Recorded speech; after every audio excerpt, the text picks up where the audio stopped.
굿모닝, 좋은 아침입니다. 오늘 하루도 주님과 동행하는 하루가 되기를 주님의 이름으로 소망합니다. 함께 말씀 나누겠습니다. 욥기 22장 21절부터 30절 말씀입니다. 욥기 22장 21절부터 30절 말씀입니다. 제가 봉독하겠습니다. 너는 하나님과 화목하고 평안하라. 그리하면 복이 내게 임하리라. 청하건대 너는 하나님의 입에서 교훈을 받고 하나님의 말씀을 내 마음에 두라. 내가 만일 전능자에게로 돌아가면 내가 지음을 받을 것이며 또 내 장막에서 불의를 멀리하리라. 내 보화를 티끌로 여기고 오빌의 금을 계곡의 돌로 여기라. 그리하면 전능자가 내 보화가 되시며 내게 고귀한 은이 되시리니 이에 내가 전능자를 기뻐하여 하나님께로 얼굴을 들 것이라. 너는 그에게 기도하겠고 그는 들으실 것이며 너의 서원을 내가 갚으리라. 내가 무엇을 결정하면 이루어질 것이요 내 길에 빛이 비치리라. 사람들이 너를 낮추거든 너는 교만했노라고 말하라. 하나님은 겸손한 자를 구원하시리라. 죄 없는 자가 아니라도 건지시리니 내 손이 깨끗함으로 말미암아 건지심을 받으리라. 아멘. 네, 오늘 말씀 욥기 22장 21절부터 30절 말씀입니다. 오늘 본문은 엘리바스가 욥에게 하는 마지막 권면입니다. 그는 자신이 생각하는 해답을 욥에게 주면서 그대로 행할 것을 촉구하는데 결국 엘리바스가 제시하는 해답은 욥에게는 결코 위로나 또 해답이 되지도 않고 소망이 되지도 못합니다. 오늘 말씀을 같이 나누면서 엘리바스가 어떻게 해답을 주는지 두 가지로 살펴봤으면 좋겠습니다. 첫째는 21절부터 26절에 나오는 말씀을 통해서 엘리바스는 그의 해답을 제시합니다. 첫 번째는 뭐냐면 21절에 보면 너는 하나님과 화목하고 평안하라. 그리하면 복이 내게 임하리라 라고 이야기하고 있습니다. 첫 번째는 하나님과 화목해라. 너는 하나님과 싸우지 말고 다툴 것이 아니라 하나님과 평안을 누리며 하나님 앞에 나아가라. 그러면 하나님 너에게 복을 주실 것이다 라고 해답을 제시합니다. 그러면서 세 가지로 어떻게 하면 하나님과 화목할 수 있는지 그 세 가지를 이야기합니다. 방법을 이야기하는데 22절에서 보면 하나님의 말씀을 내 마음에 두라. 하나님 말씀을 기억하고 내 마음 가운데 두라. 그게 첫 번째고요. 두 번째 23절에 보면 하나님께로 돌아가서 불의를 멀리해라. 23절에 보면 내가 만일 전능자에게로 돌아가면 내가 지음을 받을 것이며 또 내 장막에서 불의를 멀리하리라. 하나님 앞에 다시 돌아가서 내가 가지고 있는 죄, 불의를 다 멀리해라 라고 이야기하고 있고, 세 번째는 24절부터 시작해서 26절까지 무엇을 얘기하냐면 물질의 탐욕을 다 버려라. 내 보화를 티끌로 여기고 오빌의 금을 계곡의 돌로 여기라. 결국 금을 돌로 여기라는 건 뭐냐면 내가 가지고 있는 모든 물질의 탐욕들, 욕심들을 다 버리라. 이 세 가지를 통해서 엘리바스는 욥에게 확신을 가지고 이야기합니다. 이 세 가지를 통해서 너는 하나님과 화목할 수 있다라고 이야기하고 있는데 이것은 결코 욥에게 좋은 소식이나 위로가 될 수는 없습니다. 왜 그러냐면 엘리바스가 잘못된 인식을 가지고 있기 때문에 그렇습니다. 죄인에게 있어서 하나님과 화평할 수 있는 그 능력이 없습니다. 죄인은 아무리 어떤 노력을 하더라도 하나님과 화평할 수 없고 하나님 앞에 나아갈 수 없습니다. 그것을 엘리바스는 잘못 인식하고 있기 때문에 이렇게 해답을 주고 있는 모습입니다.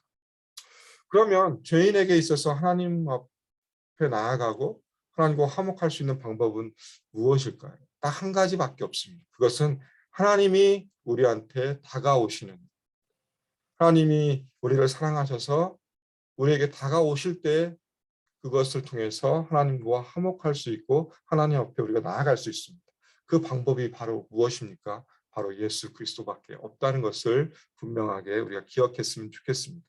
하나님이 우리를 너무나 사랑하셔서 하나밖에 없는 독생자를 우리에게 보내주시고 우리를 위해서 십자가에 못 박혀 죽으시고 그 보혈의 능력을 힘입어서 우리를 구원해 주셨는데 그 구원을 통해서 우리가 얻은 게 무엇입니까? 하나님과 쌓여있던 죄인과 하나님 사이에 막혀져 있던 담을 예수 그리스도께서 허물어 주셔서 우리가 하나님께 나아갈 수 있고 또 우리가 하나님 앞에 기도할 수 있고 우리가 하나님과 화목할 수 있게 해주신 분이 바로 예수님이십니다.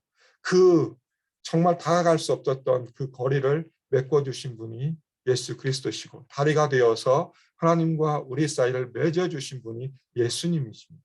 그것을 이해하지 못하면 우리가 죄인으로서 어떻게 하나님 앞에 나아갈 수 있느냐? 그것을 이해할 수 없다는 것입니다. 오직 예수 그리스도를 통해서만 우리가 하나님 앞에 나아갈 수 있고 하나님과 화목할 수 있습니다. 그것을 엘리바스는 모르고 있었던 것입니다. 그렇기 때문에 인간적인 생각으로 요백이 얘기하면 너는 하나님과 화목해라. 그러면 하나님 너에게 복 주실 거다. 그냥 어떻게 보면 뭐 맞는 얘기 같지만 그러나 실질적으로 보면 공허한 메아리처럼 아무런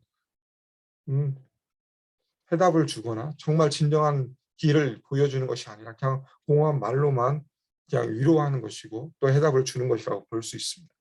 두 번째 해답은 27절부터 30절에 나타납니다. 29절에 보면 사람들이 너를 낮추거든 너는 교만했노라고 말하라. 하나님은 겸손한 자를 구원하시리라 얘기하면서 어떻게 보면 엘리바스가 자신의 마지막 이 변론이 있지 않습니까? 마지막 변론을 결론을 내리면서 욥 너는 회개하고 하나님께 돌아와라. 회개하라라고 이야기합니다. 그러면 내가 회개하면 하나님이 너를 회복시키실 것이다 라고 이야기합니다. 그러면서 무슨 얘기를 하냐? 내가 회개하면 하나님이 너의 기도를 들어주실 것이고 내가 무엇을 결정하든지 너의 길에 빛을 주시겠다. 결국 그것은 무엇입니까? 내가 하는 모든 것들이 다 잘 될 것이다. 형통할 것이다. 그러면서 사람들이 너에게 내가 죄인이다라고 얘기하면 너는 겸손하게 그 말을 받아들이고 회개하라라고 이야기하고 있는 것입니다. 어떻게 보면 엘리바스가 하고 싶은 욥에게 하고 싶은 말이 바로 여기에 있습니다. 회개해라. 내가 죄인이기 때문에 너는 회개해야 된다. 어떻게 보면 엘리바스는 욥을 딱 단정합니다. 너는 죄인이야. 하나님 앞에 죄를 지었기 때문에 너에게 고통이 있고 아픔이 있기 때문에 너는 죄인이기 때문에 하나님 앞에 나와서 회개해야 된다라고 결론을 내리고 있는 것입니다. 그런데 엘리바스는 욥의 상황을 제대로 이해하지 못합니다. 욥이 왜 고난을 당하는지 그 이유를 엘리바스는 알지 못합니다. 엘리바스가 보는 것은 그냥 단지 겉으로 보여지는 모습, 욥이 당하는 고난, 욥에게 주어지는 그 많은 재앙들, 그 모습만 봤지 왜 이런 일들이 일어났는가에 대한 진지한 고민 없이 그냥 겉으로 보여지는 모습을 통해서만 얘기하는 것입니다. 그렇게 눈으로 보여지는 것으로 단정하여서 욥 너는 죄인이야. 그렇기 때문에 하나님 앞에 회개해야 돼라고 결론을 내리고 있는 것입니다. 어떻게 보면 엘리바스의 말은 틀린 것은 아닙니다. 죄인이기 때문에 뭐 겉으로 보여질 때는 네가 고통을 당하고 있고 내가 가지고 있는 모든 것을 다 하나님이 없애버렸기 때문에 너인 죄인이야라고 생각할 수 있지만 그러나 그 내면에 있는 욥의 문제를 제대로 파악하지 못했기 때문에 결국 이것 자체도 엘리바스가 하는 그 해답 자체도 공허한 메아리밖에 되지 않는다. 왜 그렇습니까? 욥의 상황을 정확하게 이해하지 못하고 전하기 때문에 그렇습니다. 그 사람에 대해서 제대로 알고 그 사람이 어떤 상황 가운데 있을 때 우리가 위로할 때 그 사람이 그 위로를 받아들이지 그 사람의 상황을 전혀 이해하지 못하고 자기 마음대로 특정화해서 단정지어서 넌 죄인이야. 그렇기 때문에 하나님 앞에 회개해야 돼. 이렇게 얘기하는 모습. 결국 그로 인해서 욥은 오히려 그 마음 가운데 상처를 입고 위로받지 못하는 모습으로 결론을 내려집니다. 또 한편으로는 욥이 지금까지 보였던 모습은 무엇입니까? 욥은 어떻게든 이 문제를 해결하기 위해서 하나님 앞에 매달리고 하나님 앞에 간구하고 하나님만을 바라보고 나아가고 있는데 그 모습을 엘리바스는 인식하지 못했습니다. 욥이 하나님 앞에 부르짖고 욥이 하나님 나에게 왜 이런 일이 일어났습니까? 하나님 나에게 원인을 알려주십시오. 내가 하나님 앞에 더 나아가길 소원합니다라고 욥은 부르짖고 애원하고 애통하고 있지만 엘리바스는 그것에 대해서 귀 기울이지 못하고 자신의 생각에 갇혀서 너는 죄인이야. 그렇기 때문에 하나님 앞에 회개해야 돼라고만 이야기하고 있습니다. 이 한편으로 보면 우리의 모습도 이런 모습이지 않을까라는 생각이 되어집니다. 고통 가운데 있는 우리 옆에 있는 지체들을 바라보면서 그가 가지고 있는 정말 그 심연 가운데 있는 문제를 우리가 보지 못하고 그냥 위로한다고 우리가 얘기하는 것들을 통해서 오히려 그 위로를 받는 사람이 상처를 받는 경우가 있다고 생각되어집니다. 그렇기 때문에 우리가 그런 상황 가운데서 어떻게 잘 대할 것인가 또 할 것인가는 진지하게 고민하면서 하나님의 지혜가 필요합니다. 그러기 위해서 우리가 해야 될 것은 그 영혼을 놓고 기도하고 그 영혼을 위해서 함께 울어주는 것이 먼저 선행되어야 된다고 생각되어집니다. 오늘 우리가 말씀을 두 가지로 살펴봤습니다. 엘리바스가 욥에게 제시하는 해답. 한편으로는 말 그 자체는 맞는 말같이 느껴지지만 그러나 욥의 형편과 욥의 상황을 바라보지 못하고 또 죄인이 하나님 앞에 나아갈 수 없다는 그 인식 자체를 하지 못한 것으로 인해서 결국은 엘리바스가 제시하는 해답은 다 공허한 메아리로서밖에 안 된다는 것을 보여주고 있습니다. 우리가 기억해야 될 것은 결국 사랑 앞에서 우리가 또한 하나님 앞에서 화목할 수 있고 우리가 평안을 누릴 수 있는 방법은 오직 한 가지밖에 없다는 것을 다시 한번 기억하셨으면 좋겠습니다.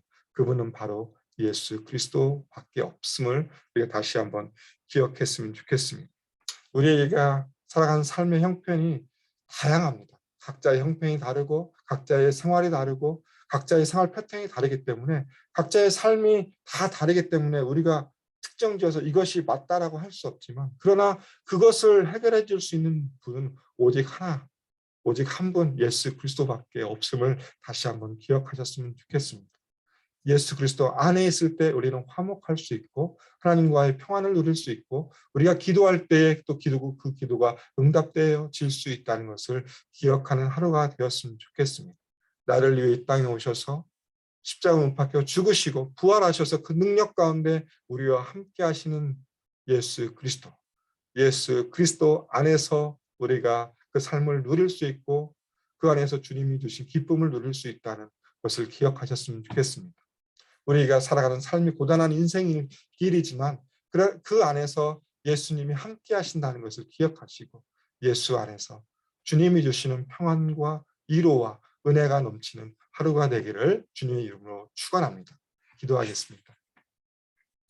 하나님 감사합니다. 오늘 또 엘리바스의 해답을 우리가 같이 살펴보았습니다. 겉으로 보여질 때는 맞는 말같이 보여지지만 그러나 그가 정말 욥의 형편을 제대로 인식하지 못하고 또 하나님의 속성을 제대로 인식하지 못하는 그 모습으로 인해서 결국 그의 말이 공허한 메아리가 되어지고 오히려 위로보다는 상처가 되는 것을 우리가 살펴보았습니다. 하나님, 우리에게 진정한 기쁨과 진정한 위안과 진정한 화목을 누릴 수 있는 분은 오직 예수 그리스도임을 다시 한번 기억할 수 있는 하루가 되게 하여 주시옵소서. 우리의 삶의 형편이 어떠하든지 우리와 함께 하신 주님을 통하여서 날마다 주님을 의지하며 나가게 해주시고 오늘 하루의 삶이 주님과 동행하는 삶이 되게 하여 주시며 주님이 주시는 그 지혜와 능력과 힘을 의지하여서 오늘 하루도 당당하게 나아가며 승리할 수 있는 삶이 될 수 있도록 우리를 축복하여 주시옵소서. 때로는 고통 가운데 있을 때 하나님께서 위로하여 주시고 우리 마음 가운데 다시 한번 주님 주신 평안을 누릴 수 있도록 오늘의 삶을 붙들어 주시고 인도하여 주셔서 온전히 하나님의 영광이 드러나는 삶을 살아드릴 수 있도록 우리와 함께하여 주시옵소서. 주님 감사합니다. 예수님 이름으로 기도드립니다. 아멘.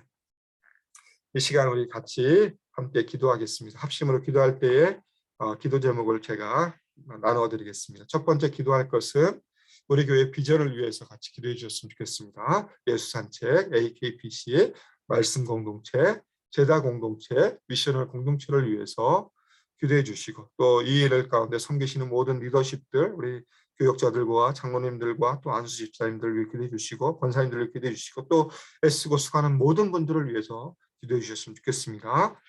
두 번째 기도해 주실 것은 이번 주 있을 교회 여러 가지 모임을 위해서 기도해 주셨으면 좋겠습니다. 내일 있을 무릎 기도회를 위해서, 또 마지막 세 번째 있는 임직자 교육, 주일에 있을 임직자 교육을 위해서 기도해 주시고, 또 이번 주부터 시작되는 새가족 오리엔테이션을 위해서 또 기도해 주셨으면 좋겠습니다.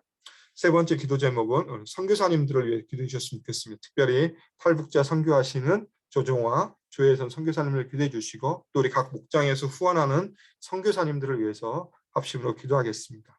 마지막으로 네 번째, 슬픔 중에 있는 가정을 위해서 기도해 주셨으면 좋겠습니다. 김성현 집사님 가정을 위해서 기도해 주시고, 이승호 집사님 가정을 위해서 기도해 주시고, 우리 이민숙 사모님 가정을 위해 기도해 주셨으면 좋겠습니다. 그리고 투병 중인 성도를 기도해 주시고, 마지막으로 기도해 주실 것은 우리 김성진, 이수진 성도님 딸 김솔, 프레슬리 김 여자아이 3살인데요. 오늘 7시 30분부터 소아 성형외과에서 수술이 있다고 합니다.